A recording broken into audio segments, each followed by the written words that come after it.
Hey man, he done converted Jojo Siwa, man. It must be something down there, man.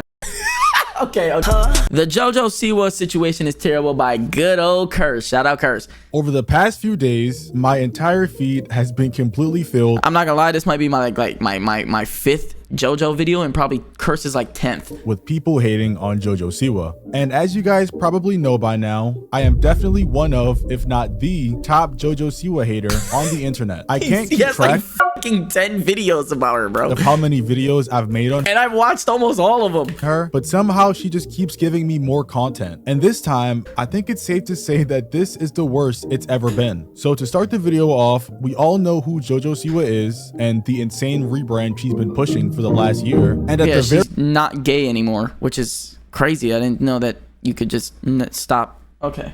Very least, if you don't know her, then you at least know her dance moves. Was it really that funny? Oh, she's laughing again. Okay. All right. So that was a hard...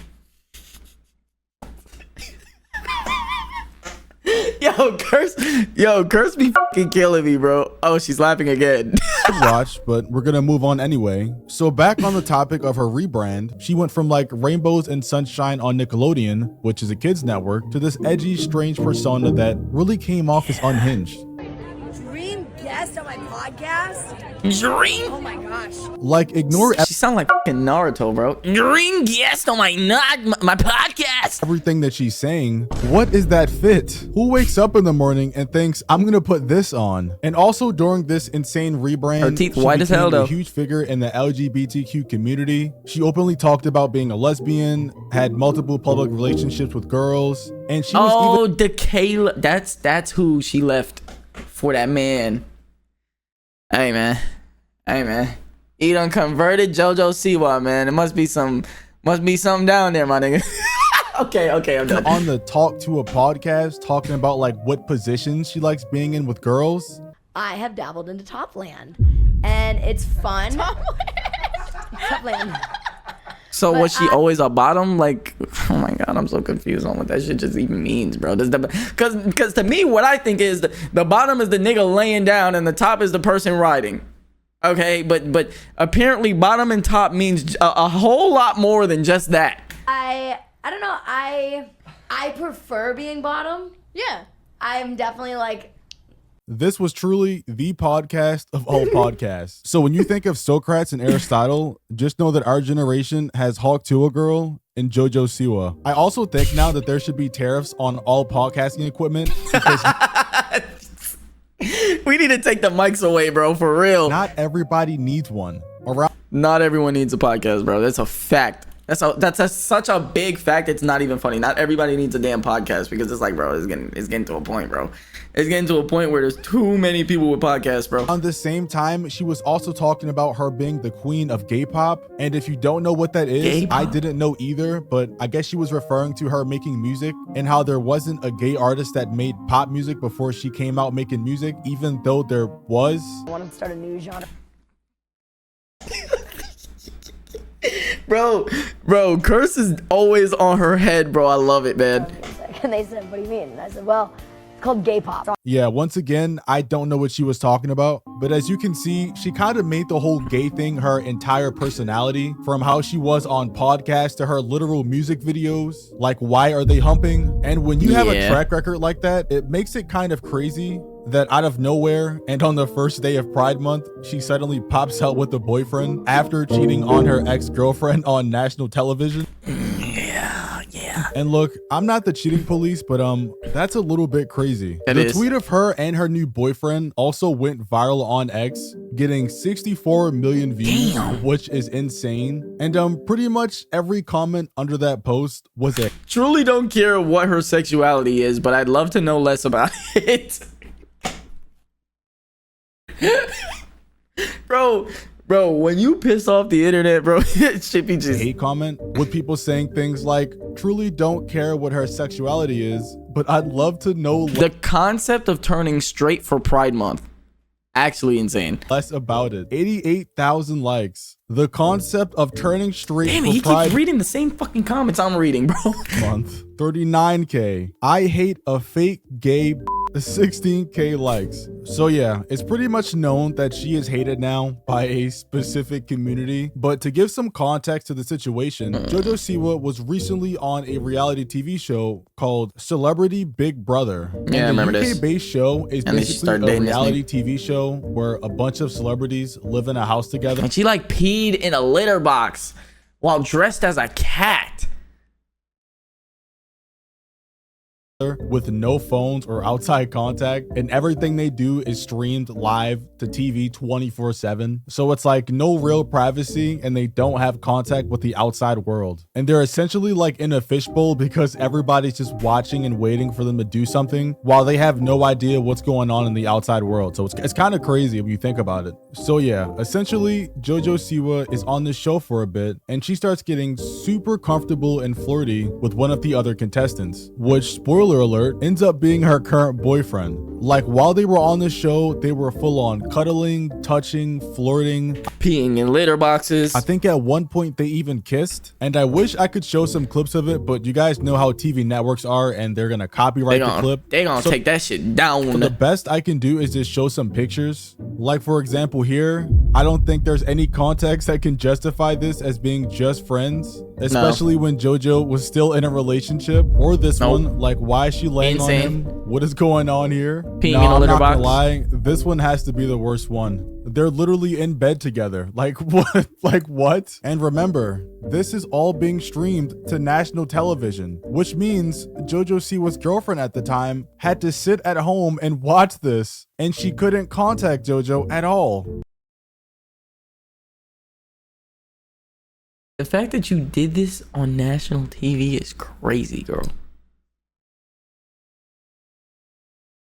This has to be on one of those top 10 torture methods, because watching your partner cheat along with the rest of the world while they're commenting on it and posting clips of them on TikTok, and all you can do is sit at home and cry because they take their phones away. Oh my gosh, bro.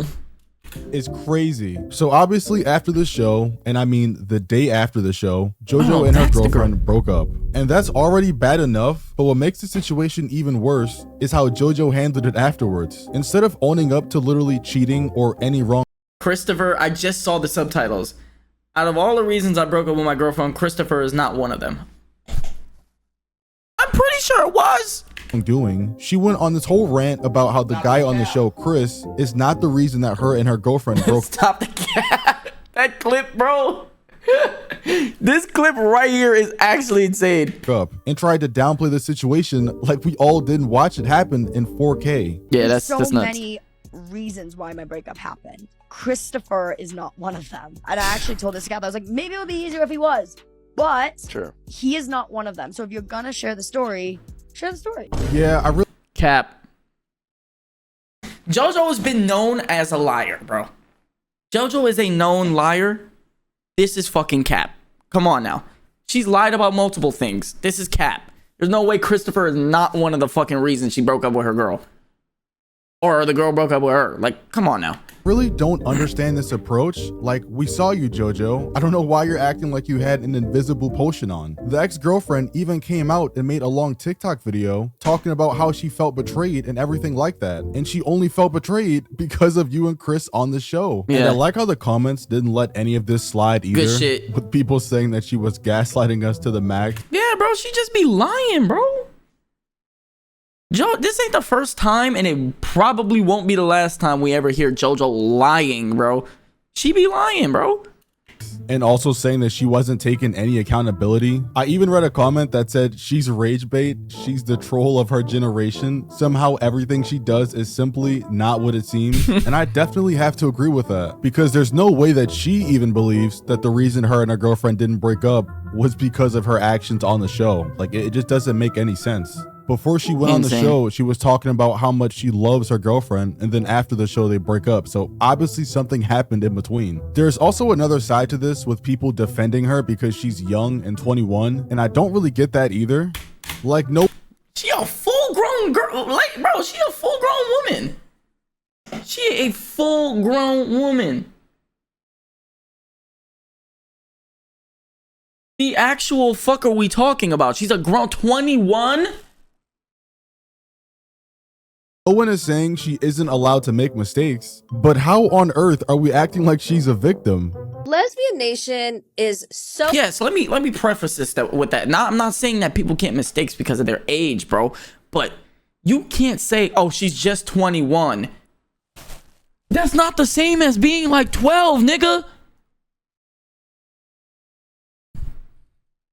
So upset about Jojo Siwa and Chris Hughes and what she did to Kath Ebbs. And, you know, this is a controversial take on this. I'm sorry. The girl is 21 years old. I didn't know my head from my backside at 21. You're still figuring it out. Respectfully,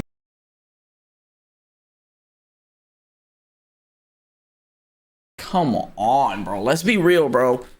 Let's be real. I wasn't, bro. 21 is a lot of years to be living, bro. Let's not act like we're teenagers here. if you don't know your head from your butt at 21, life is gonna be really hard. Yes. I don't know why they're acting like at 21 you're still a baby, like you can't legally drink. Talk to him, curse. Same fucking wavelength. I'm saying the same thing. You're not a fucking kid. You're a grown person.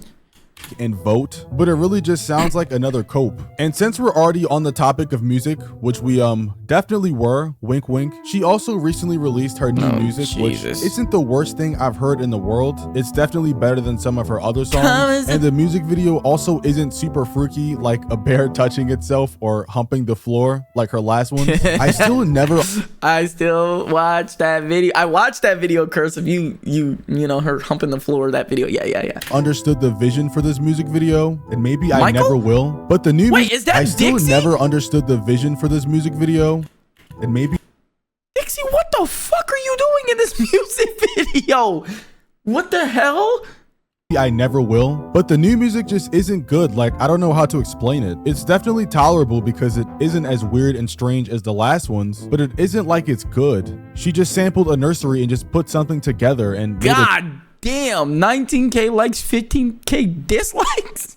Music video. And even when I look at the comment section, it isn't negative, which is a good thing. It just seems like more people are talking about the song not being terrible than it is being good. Like, since her other songs have such an expectation of being strange, that since she dropped something normal, people are just so surprised that it's normal. Damn, that shit just fucking cut off. W video, curse. That nigga hates Jojo Siwa, bro.